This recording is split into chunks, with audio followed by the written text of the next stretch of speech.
Oh my God, this crazy real estate market is a giant bubble and it's waiting to pop. Now just hang on for a little bit longer, prices are going to tank, and you can buy the house you've been waiting for, right?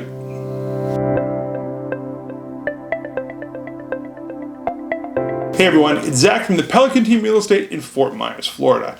And today we're going to talk about the pending real estate crash that's on the mind of so many people.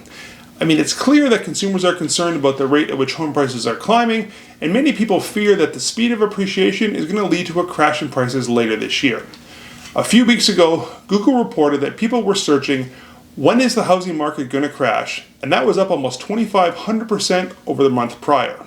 Now, as someone whose life literally revolves around real estate, I can say for certain that this topic, this question or a variation of it, comes up many, many times each week from both my clients as well as random people who I speak with throughout my day.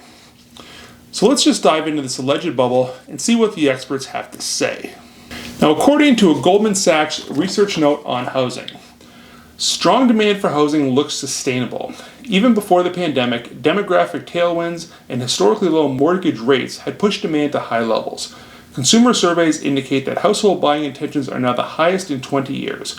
As a result, the model projects double-digit price gains both this year and next. Now, of course, Goldman Sachs was bailed out in the 2008 financial crisis. So what do they know, right? Let's see what JP Morgan has to say.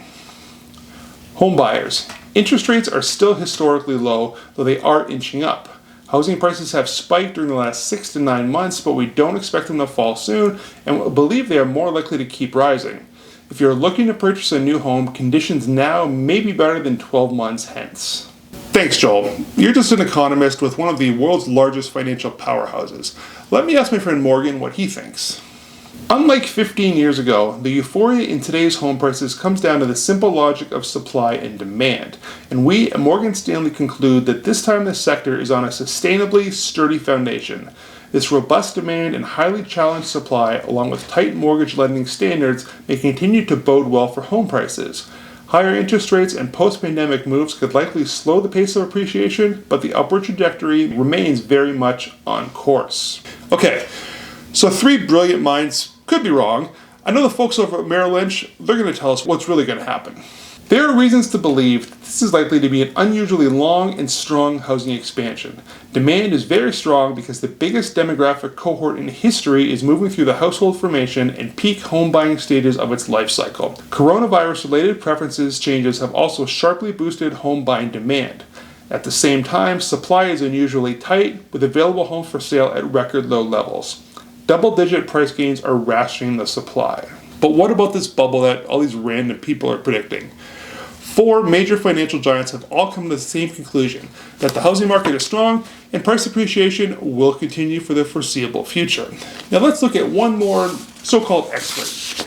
Peter Lynch. He's one of the most successful mutual fund managers of all time, averaging close to a 30% annual return of his assets at Fidelity. Peter said, "Much more money has been lost preparing for corrections or trying to anticipate corrections than has been lost in actual market corrections themselves." There's no shortage of people right now.